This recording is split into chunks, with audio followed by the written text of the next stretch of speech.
नमस्कार, आप सभी का एचएन कैरियर इंस्टीट्यूट पर मैं जो चौधरी आरपीएसयू में अधीनस्थ बोर्ड एग्जाम से ग्रेजुएशन सीरीज में फिर से एक बार स्वागत करता हूं। आई होप आप सभी लोग काफ़ी बढ़िया हैं और आपकी पढ़ाई भी काफ़ी बढ़िया और मस्त तरीके से चल रही होगी।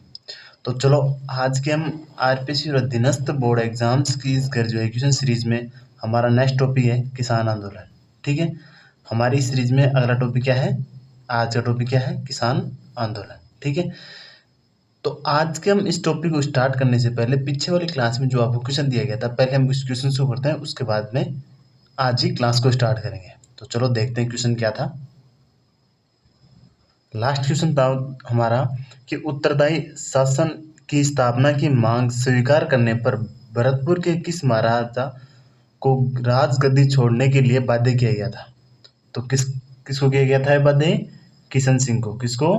किशन सिंह को। ठीक है, ये उत्तरदायी शासन की स्थापना की मांग को स्वीकार करने के लिए भरतपुर का महाराजा कौन? किशन सिंह को राजगद्दी छोड़ने के लिए बाध्य किया गया था। ठीक है, किसको? किशन सिंह को। एक क्वेश्चन आपको याद रखना है। ठीक है, इंपॉर्टेंट क्वेश्चन है, कॉलेज लेक्चरर के एग्जाम में आया हुआ है। ठीक है, वहां के डॉक्टर पट्टा भी सीतारामैया, ठीक है, सीतारामैया ने भरतपुर राज्य प्रजा परिषद के कार्य की प्रशंसा करते हुए कहा था कि सामंती युग का अंत हुआ। किसका? सामंती युग का अंत हुआ और प्रजातंत्र का उदय हुआ। भविष्य में ना तो कोई जाट राज्य की स्थापना होगी और न ही राजपूत राज्य की, अब तो जनता का राज्य होगा। ठीक है, ये किसने कहा था? ये भी कई बार क्वेश्चन पूछ लिया जाए। तो डॉक्टर पट्टाभी सीतारामैया। ठीक है, चलो नेक्स्ट क्वेश्चन देखते हैं, आज की क्लास को स्टार्ट करते हैं। आज की हमारी क्लास है किसान आंदोलन पे। ठीक है, तो किसान आंदोलन के हम क्वेश्चंस करने वाले हैं। हम वही क्वेश्चंस करेंगे जो आरपीएससी और अधीनस्थ बोर्ड एग्जाम्स में बार बार रिपीट हो रहे हैं और जो आने वाले एग्जाम्स में इंपॉर्टेंट क्वेश्चन हो और जो आने की संभावना है। ठीक है, तो इस क्लास के अंदर आप लास्ट तक बने रहिए, ये आपको क्लास बहुत ही हेल्पफुल रहेगी। और किसान आंदोलन के आप जितने भी क्वेश्चन इसमें देखोगे ना, उसे बाहर लगभग ही नहीं जाएगा, लगभग ऐसे मानो सारा इसी के अंदर आ जाएगा। ठीक है, ये मैं आपको विश्वास दिलाता हूँ। ठीक है, अगर और भी फिर कोई अगर आपको समझ में नहीं आता है तो क्लास एक बार फिर से देख लेना, अच्छे से समझ में जाएगी। अगर आपको किसी में कोई डाउट लगता है तो आप कमेंट सेक्शन में कर सकते हो। ठीक है, चलो क्वेश्चन देखते हैं। क्वेश्चन हमारा पहला है कि राजस्थान कृषक आंदोलन का आरंभ सर्वप्रथम कहाँ हुआ। ठीक है, तो आरंभ कहाँ से हुआ सबसे पहले ये क्वेश्चन पूछ रहा है, तो इसका आंसर आप अच्छे से बता सकते हो। कहाँ हुआ था? बिजोलिया किसान आंदोलन। आप सब लोग जानते हो कि बिजोलिया किसान आंदोलन। ठीक है, चलो नेक्स्ट क्वेश्चन देखते हैं हम। नेक्स्ट क्वेश्चन हमारा कि सीताराम साधु का निम्नलिखित में किस आंदोलन से संबंधित है। तो किसका? सीताराम साधु का। तो किससे है ये? बिजोलिया किसान आंदोलन से। ठीक है, आप सबको पता होगा कि बिजोलिया किसान आंदोलन है ना, वो सबसे पहले आरंभ किया जाता है। ठीक है, आंदोलनों में सबसे पहले बिजोलिया किसान आंदोलन ही होता है। और उसके उस टाइम में कौन इसका उत्तर या इसके अध्यक्षता कौन करता है? ठीक है, या संचालन कौन करता है? तो साधु सीताराम दास। ठीक है, या सीताराम साधु। ठीक है, ये एक ही बात है, आगे पीछे नाम में कोई दिक्कत नहीं है। ठीक है, इसमें आप कंफ्यूज नहीं होना। ठीक है, ये सबसे पहले वहां के कौन थे? धाकड़ जाति के जाट थे। ठीक है, उसने ये आरंभ किया था। भू राजस्व निर्माण और सत्याग्रह की पद्धति को आंदोलन का मुख्य केंद्र बनाया था। ठीक है, और इसका आरंभ कब होता है बिजोलिया किसान आंदोलन का? 1897 को। कब होता है इसका आरंभ? 1897 को। ठीक है, चलो, और ये बिजोलिया पड़ता कहाँ है? सबसे पहली बात तो ये बिजोलिया कहाँ पड़ता है? ये भीलवाड़ा के अंदर। कहाँ पड़ता है ये? भीलवाड़ा के अंदर। ठीक है, तो भीलवाड़ा बोलते हैं बिजोलिया किसान आंदोलन। ठीक है, इसका पहले इस बिजोलिया ठिकाने के अंदर होता है। तो बिजोलिया ठिकाने का अगर आपको कई बार मूल नाम पूछ लेता है तो उसका मूल नाम होता है विजयावली। क्या नाम था बिजोलिया का? मूल नाम विजयावली। ठीक है, यहाँ पे सबसे पहले शासक कौन थे आपको बता देता हूं मैं, अशोक परमार। कौन था? अशोक परमार। ये अशोक परमार कहाँ से आया था? ये भी मैं आपको बता देता हूँ। ये अशोक परमार है ना भरतपुर का था, लेकिन ये वहाँ से आ जाता है और आने के बाद में ये यहाँ पे मेवाड़ का महाराणा उस टाइम में होता है सांगा। मेवाड़ का राणा कौन होता है? सांगा। ठीक है, तो सांगा की ये सेवा करता है। और जो 1527 के अंदर युद्ध हुआ था, जो मैं पीछे वाली क्लास में मैंने अच्छे से बताया हुआ है, राणा सांगा की वो क्लास हुई थी हमारी कि 1527 के अंदर कौन सा युद्ध हुआ था, आप लोग सबको पता होगा अगर पीछे वाली क्लास लिए हुए तो, खानवा का युद्ध। ठीक है, उसमें अच्छी भूमिका निभाता है कौन? अशोक परमार। और उस खुश होता है और अच्छी वीरता दिखाने के लिए ये सांगा है ना, इसको ऊपर माल का दे देता है एरिया कि वहां पे जाके तू जागीरी कर। ठीक है, ऊपर माल कहाँ? ऊपर माल, ये ऊपर माल ही बिजोलिया है। ठीक है, इसमें आप कंफ्यूज मत होना। ठीक है, ऊपर माल ही बिजोलिया है, तो ऊपर माल का बोल दो या बिजोलिया का बोल दो, कौन था? अशोक परमार। ठीक है, कौन देता है? ये भी कई बार एग्जाम में क्वेश्चन आया हुआ है कि किसने दी थी? राणा सांगा ने दी थी। और वहां का शासक कौन था पहले? कि परमार था। ठीक है, अशोक परमार था। ये भी क्वेश्चन आया हुआ है कि बिजोलिया ठिकाने के संस्थापक कौन थे? तो बिजोलिया किसान आंदोलन बिजोलिया ठिकाने के संस्थापक कौन थे?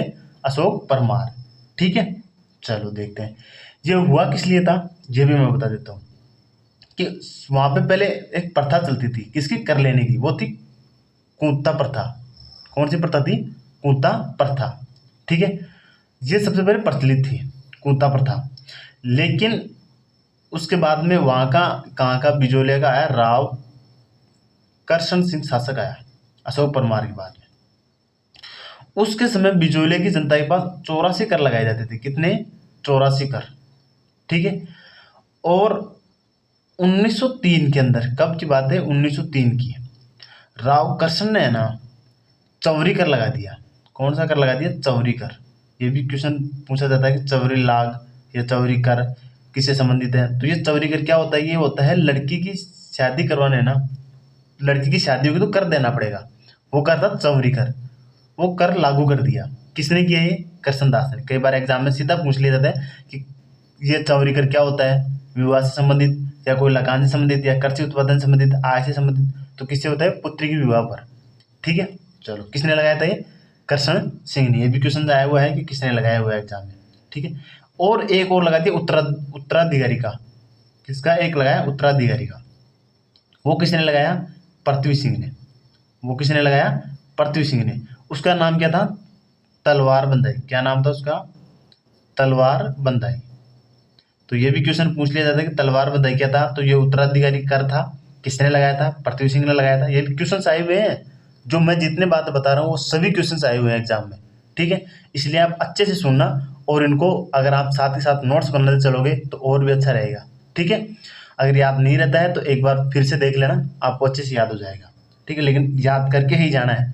ठीक है, क्योंकि हर एग्जाम में बिजोलिया किसान आंदोलन से क्वेश्चन आता ही रहता है। बहुत इंपॉर्टेंट क्वेश्चन है बिजोलिया किसान आंदोलन का। ठीक है, इसके हर एक एक क्वेश्चन, हर एक एक बात क्वेश्चन होती है इसकी, और एग्जाम में पुटअप होती रहती है। ठीक है, चलो मैंने बता दिया कि चौरीकर क्या था। जब लड़की की शादी होती थी उसके टाइम में दिया जाता था, वो चौरीकर था। और तलवार बंदाई कर क्या था? उत्तराधिकारी था। ये किसने लगाया था? पृथ्वी सिंह ने। और चौरीकर किसने लगाया था? करशन सिंह ने। ठीक है, ये 1903 की बात है। इससे वहां की जनता ने विरोध किया और कृषि करना बंद कर दिया गया और विवाह स्थगित कर दिया गया कि हम विवाह भी नहीं करेंगे। ठीक है, और कृषि भी नहीं करेंगे, दोनों कार्य हम बंद कर देते हैं। दोनों क्या कर दिया? वहां के जनता ने बंद कर दिए। ठीक है, चलो फिर आपको इस बिजोलिया किसान आंदोलन की और बातें बताता हूँ। और क्या बातें थी इसकी? चलो और देखता हूँ। उत्तराधिकारी है ना, और भी कर होते थे, इसका नाम अलग अलग होता है। यहाँ पे तो तलवार बंदाई है, अलग अलग राज्यों में अलग अलग नाम होते हैं इसके। जैसे कि पैसाकारी, ये भी उत्तराधिकारी है। ठीक है, तलवार बंदाई हो ही गया। एक हुक्मनामा, ये भी क्या है? उत्तराधिकारी कर है। कई बार अगर आपको क्वेश्चन पूछ लिया जाए तो। ठीक है, इनको आप अच्छे से याद रखना। एक क्या था? नजराना इत्यादि, और भी होते हैं इसके नाम। ठीक है, चलो नेक्स्ट क्वेश्चन देखते हैं। नेक्स्ट क्वेश्चन से हमारा कि बिजोलिया किसान आंदोलन के दौरान विवर्तनीय विद्या प्रचारिणी सभा के प्रवर्तक थे।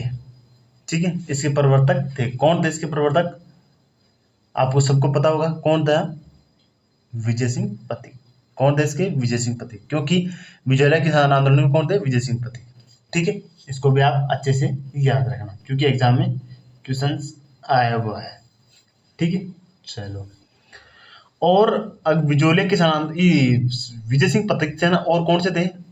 पिछले वाली क्लास में मैंने बताया हुआ राजस्थान सेवा संघ, राजस्थान सेवा संघ वो भी किसका है? विजय सिंह पथिक का।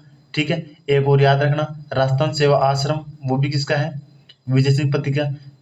विद्या प्रचारिणी सभा का संबंध भी किससे?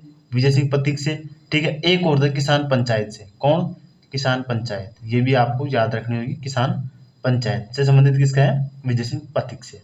ये इत्यादि संस्थाएं थी जिसका गठन किसने किया था? विजय सिंह पथिक ने। ठीक है, चलो।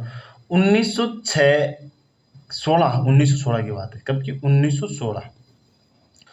1916 में है ना, साधु सीताराम दास ने सबसे पहले पंच बोर्ड की स्थापना की थी। ये भी याद रखना कि पंच बोर्ड है ना, पंच बोर्ड वो कौन से किसान आंदोलन से संबंधित है? बिजोलिया किसान आंदोलन से। कब किया था? सबसे पहले 1916 के अंदर। किसने? साधु सीताराम दास ने। उसके बाद में 1917 में विजय सिंह पथिक फिर से करता है। कौन सा? पंचायत बोर्ड, पंच बोर्ड। कौन सा? पंच बोर्ड। ये किसान पंचायत भी यही करता है और पंच बोर्ड भी विजय सिंह पथिक ही करता है। ठीक है, इसी का नाम है किसान पंचायत। ठीक है, पंच बोर्ड का नाम। ठीक है, और 1927 के अंदर जो पंच बोर्ड हुआ ना, या हम बोल सकते हैं पंच बोर्ड या किसान पंचायत, उसका सरपंच किसे बनाया गया था? अगर आप याद रख सकते हो तो पटेल को। किसको बनाया गया था? पटेल को। ठीक है, मन्ना पटेल को, मन्ना पटेल को।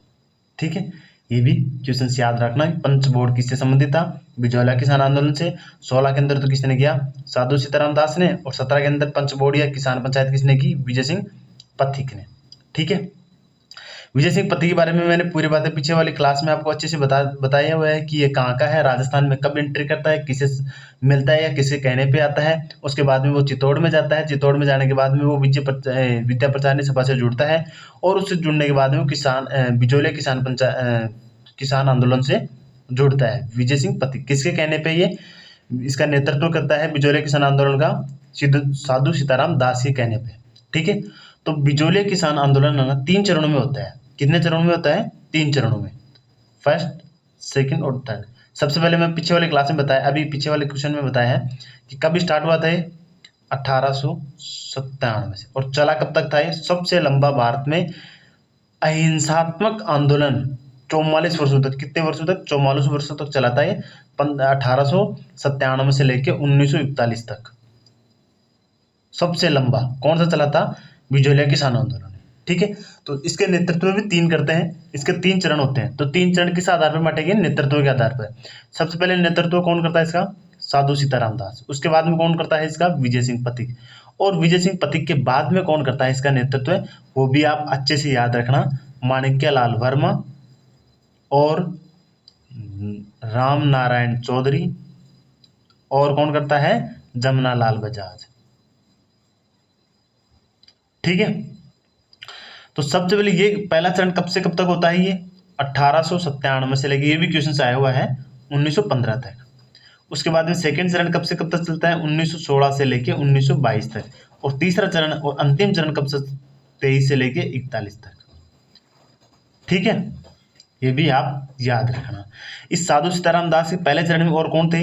फतेहकरण थे, ब्रह्मदेव थे, ब्रह्मदेव दादिच्छे और नाथूलाल थे और नानकजी पटेल थे। ठीक है, ठाकरी पटेल थे, प्रेमचंद भील थे और कौन थे? रामजी लाल सुनार। ठीक है, ये कौन से चरण में थे? पहले चरण में बिजोलिया किसान। कई बार नाम देके पूछ लिया जाता है कि नानजी पटेल और ठाकरी पटेल किससे संबंधित थे? तो बिजोलिया किसान आंदोलन। ये 2 नाम तो आप याद ही रखना। कौन से? नानजी पटेल और ठाकरी पटेल। ठीक है, ये दोनों किससे थे? बिजोलिया किसान आंदोलन से। ठीक है, सेकंड चरण का नेतृत्व कौन करता है? विजय सिंह पथिक। ठीक है, तो इसके साथ में और कौन रहता है? नारायण पटेल और विजय सिंह पथिक। ठीक है, सबसे ज्यादा अगर बोले ना तो काम इसी में हुआ था, सेकंड चरण के अंदर ही। ठीक है, तो इसे किसानों की नई चेतना भी काल भी कहा जाता है। ठीक है, तीसरा चरण 23 से 41 तक चला, जो माणिक्यलाल वर्मा, रामनारायण चौधरी और जमनालाल बजाज के नेतृत्व में किया गया था। ठीक है, इसका कई बार आपको कंफ्यूजन के लिए बोल दिया जाए कि बिजोलिया किसान आंदोलन का जनक कौन था, तो इसके सक्रिय होने की वजह से सिर्फ विजय सिंह पत्ती को बोला जाता है। विजय सिंह पथिक इसमें सक्रिय ज्यादा थे, इसलिए इसे बिजोलिया किसान आंदोलन का जनक विजय सिंह पथिक को कहा जाता है। साधु सीताराम दास को नहीं कहा जाता, जनक विजय सिंह पथिक को कहा जाता है। किसकी वजह से? ज्यादा सक्रिय होने की वजह से। तो ये आप क्वेश्चन आया हुआ है क्वेश्चन, इसमें आप कंफ्यूज मत होना कि बिजोलिया किसान आंदोलन का जनक किसे कहा जाता है, तो विजय सिंह पथिक को कहा जाता है। क्यों कहा जाता है? क्योंकि वो इसमें विशेष रूप से सक्रिय होने के कारण, ठीक है, ज्यादा सक्रिय होने के कारण, ठीक है। चलो नेक्स्ट क्वेश्चन देखते हैं। नेक्स्ट क्वेश्चन से हमारा कि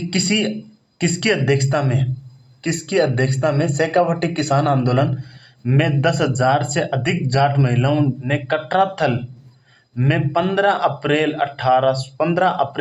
1934 को भाग लिया था। तो किसकी अध्यक्षता में लिया गया था, ये क्वेश्चन है। ये बहुत ही इंपॉर्टेंट क्वेश्चन है और हर एग्जाम में ऐसे मान लो कि आता ही रहता है। ये क्या रहता है? आता ही रहता है एग्जाम में। तो किशोरी देवी, इसका आंसर क्या है? किशोरी देवी। ये भी आपको याद रखना होगा। कौन था इसका आंसर? किशोरी देवी, ठीक है। चलो, ये किशोरी देवी है ना, वैसे तो शेखावटी आंदोलन न किसान आंदोलन, उसका नेतृत्व कौन करता है वो भी याद रखना, एग्जाम में क्वेश्चन आया हुआ है। नरोत्तम लाल जोशी, ये इसका नेतृत्व करता है। किसका? शेखावटी किसान आंदोलन का, जो सीकर के अंदर हुआ था, ठीक है। लेकिन महिलाओं किसके नेतृत्व में की गई थी? तो महिला किसके नेतृत्व में की गई थी? ये किशोरी देवी के। किसके? किशोरी देवी महिला है, ठीक है। इस नरोत्तम लाल जोशी के साथ एक आदमी और था जो बड़ा लीडर था, वो कौन था? हरदयाल जी, ठीक है। ये कटराथल के अंदर हुआ था, ठीक है। इसको आप अच्छे से याद रखना। ये क्वेश्चन बहुत बार एग्जाम में क्वेश्चन पूछा गया हुआ है कि महिलाओं का नेतृत्व किसने किया था, तो किशोरी देवी ने किया था। और इसी से बताऊँ मैं, पीछे हम बिजोलिया किसान आंदोलन पढ़ा है, बिजोलिया किसान आंदोलन की जो महिलाएं पार्टिसिपेट ली थी उसका नाम क्या था? तो रमा देवी। जो बिजोलिया किसान आंदोलन था ना, उसमें एक तो है रमा देवी, ठीक है। एक और कौन थी? अंजना देवी चौधरी, ठीक है। एक नारायणी, ये किसमें थी? ये तीनों किसमें थी? बिजोलिया किसान आंदोलन में। और शेखावटी किसान आंदोलन में कौन थी? किशोरी देवी। ये भी क्वेश्चन आया हुआ है। रमा देवी किससे संबंधित है? तो बिजोलिया से है। और किशोरी किससे है? शेखावटी से। इसमें आप कंफ्यूज मत होना, इनको आप अच्छे से याद रखना, ठीक है। चलो नेक्स्ट क्वेश्चन और देखते हैं। नेक्स्ट क्वेश्चन क्या है हमारा? ट्रेंच आयोग। कौन सा क्वेश्चन है? ट्रेंच आयोग संबंधित है, ठीक है। बहुत इंपॉर्टेंट क्वेश्चन है और एग्जाम्स में आता ही रहता है, ये फेवरेट क्वेश्चन है ये, ठीक है। यहाँ तो मैंने 2 ही बार दिखा रहा है, लेकिन और भी एग्जाम में आया हुआ है। तो ट्रेंच आयोग किससे संबंधित है? बेगू किसान आंदोलन से। किससे है? बेगू किसान आंदोलन से, ठीक है। ये बेगू किसान आंदोलन है ना, ये एक शिकायतों की जांच हेतु ट्रेंच आयोग बिठाया गया था। बेगू के किसान आंदोलन की शिकायतों की जांच के लिए जो आयोग बिठाया गया था ना, उसका नाम था ट्रेंच आयोग, ठीक है, या ट्रेंच कमीशन, ठीक है। ये किसके अध्यक्षता में बिठाया गया था? ट्रेंच, तो उसी के नाम पे इसे ट्रेंच कमीशन या ट्रेंच आयोग कहा जाता है, ठीक है। चलो, तो ये बिजोलिया, बेगू कहाँ का है? बेगू कहाँ पड़ता है? बेगू चित्तौड़ के अंदर। मैं बेगू के बारे में बता देता हूँ, बेगू किसान आंदोलन के बारे में जो क्वेश्चन आते हैं। तो बेगू कहाँ पड़ता है? चित्तौड़गढ़ के अंदर, ठीक है। इसका नेतृत्व कौन करता है? विजय सिंह पथिक के कहने पर राम नारायण चौधरी करता है। इसका कौन करता है? राम नारायण चौधरी, ठीक है। ये आप अच्छे से याद रखना होगा कि इसका कौन करता है? राम नारायण चौधरी बेगू किसान आंदोलन का नेतृत्व है, ठीक है। और ये होता कब है? ये भी याद रखना। किसान आंदोलन तो होता है 1921 में। कब होता है? 1921 में। इससे एक बात और जुड़ी हुई है, क्या? यहाँ पे क्या हुआ था? एक गोलीबारी हुई थी, ठीक है, बहुत बड़ा हत्याकांड हुआ था, ठीक है। उसे तो वो कब हुआ था? ये भी कई बार एग्जाम में क्वेश्चन पूछ लिया जाता है कि वो कब हुआ था। तो वो कब हुआ था? 1923 के अंदर। कब हुआ था? 1923 के अंदर गोविंदपुरा में किसान सम्मेलन में सरकार द्वारा गोली चला दी गई थी। किसके द्वारा? सरकार द्वारा। कहाँ चलाई गई थी? गोविंदपुरा के अंदर। कहाँ चलाई गई थी? गोविंदपुरा के अंदर, ठीक है। चलो, तो ये क्या हुआ था कि सबसे पहले यहाँ पे समझौता हो गया था कि हम इसको मान लिए, इनकी मांगों को मान लिया गया 21 के अंदर, ठीक है। लेकिन अनूप सिंह ने जब समझौता करा दिया किसानों से, किसने कराया था, ये भी क्वेश्चन, ठाकुर अनूप सिंह ने। तो किसानों से तो समझौता करवा देता है, लेकिन जब राजा के पास आता है ना, मेवाड़ के राजा के पास, तो वो इसे क्या बोलता है कि ये तो बोलशेविक समझौता कह के इसको ठुकरा देता है या इसको अस्वीकार कर देता है, इसको मानता नहीं है, ठीक है। उसके बाद में 13 अप्रैल, कब, 13 जुलाई, सॉरी अप्रैल नहीं, 13 जुलाई 1923 के अंदर गोविंदपुरा में किसान सम्मेलन होता है।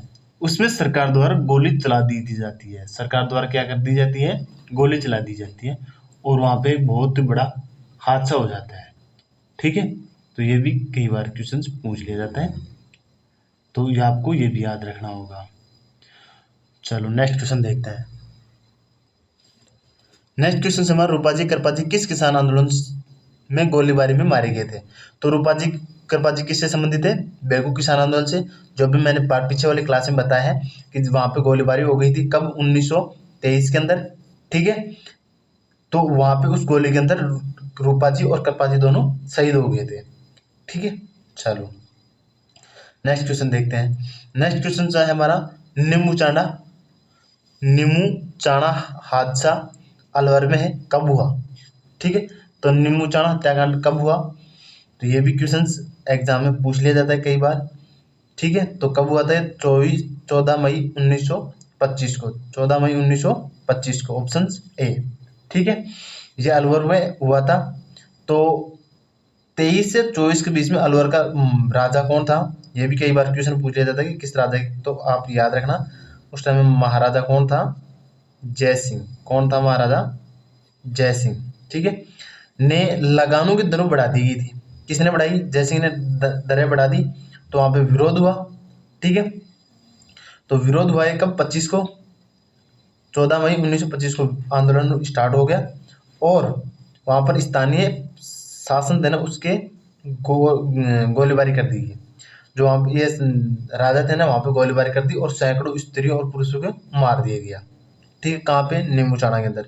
ये क्वेश्चन बहुत ही इंपॉर्टेंट क्वेश्चन है, नीमूचाणा हत्याकांड, ये भी क्वेश्चन आता ही रहता है एग्जाम में।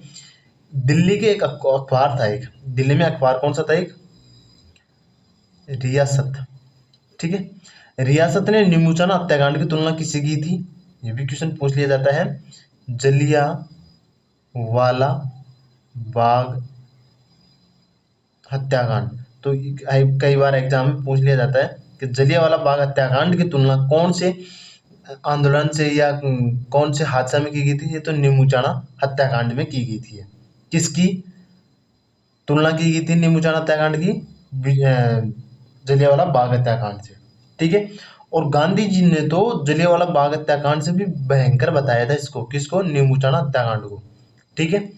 और इसे दोहरी डायरी भी कहा गया, ये भी क्वेश्चन पूछ लिया जाता है कि दोहरी डायर शाही की संज्ञा किसे या किस आंदोलन में, किस हादसे को दी गई थी, तो नीमूचाणा हत्याकांड को दी गई थी ये, ठीक है। ये डायरेक्ट क्वेश्चन आया हुआ है एग्जाम में कि करसुकू के नरसंहार हत्याकांड में महात्मा गांधी ने जलियांवाला बाग हत्याकांड से बढ़कर किसे बताया गया था, तो किसे बताया गया था, नीमूचाणा हत्याकांड को। ये हुआ कब था, 14 मई 1925 को हुआ था, ठीक है। चलो, ये डायरेक्ट एग्जाम में एग्जिट क्वेश्चन आ जाते हैं, फुट कैसे कैसे आते हैं कि दोहरी डायरी हत्याकांड किसे संज्ञा की दी गई थी, तो नीमूचाणा हत्याकांड को दी गई है। तो इस क्लास को आप अच्छे से देखना और जो भी क्वेश्चन बताया गया ना उसको आप अच्छे से याद रखना, ठीक है। नेक्स्ट क्वेश्चन है कि डाबी के किसान आंदोलन में झंडा गीत गाते गाते राज्य पुलिस की गोली से कौन शहीद हुआ था, ये क्वेश्चन आपके लिए होमवर्क क्वेश्चन है, इसका आंसर आप कमेंट सेक्शन में जरूर देना, ठीक है। वीडियो आपको कैसा लगा प्लीज लाइक और शेयर करना ना भूलें। अगर चैनल पर पहली बार आए हैं तो प्लीज चैनल को सब्सक्राइब कर लेना ताकि आगे आने वाली वीडियो आपको जल्दी से प्रोवाइड हो सके। Thank you.